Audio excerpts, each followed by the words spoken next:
শুধু রাজার ছেলে রাজা হবে, রাজনীতির এই সংস্কৃতি আমরা পাল্টে দিতে চাই। ওই পৈতৃক সূত্রে, জমিদারি সূত্রে রাজনীতি এই দেশের মানুষ আর দেখতে চায় না। আগে যা করেছেন করেছেন, এখন উজু গোসল করে ঠিক হয়ে যান। আমি আপনাদেরকে জিজ্ঞাসা করতে চাই, সেই ফেসিবাদ, সেই কালো অধ্যায় আবার বাংলাদেশে ফিরে আসুক, আপনারা কি চান?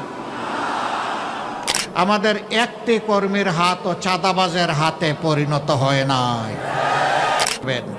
একদিকে আপনি মাদের হাতে দিবেন ফ্যামিলি কার্ড, আর পাশাপাশি আপনার প্রতিপক্ষ হলে তার সেই মায়ের গায়ে দিবে আপনি হাত।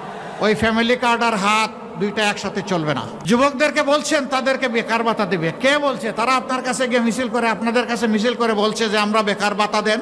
আমাদের যুবকদেরকে আমরা বেকার ভাতা দিয়ে অপমানিত করতে চাই না। আমাদের যুবক যুবতীদের প্রত্যেকের দুটি হাতকে আমরা দেশ গড়ার কারিগরের হাতে পরিণত করতে চাই।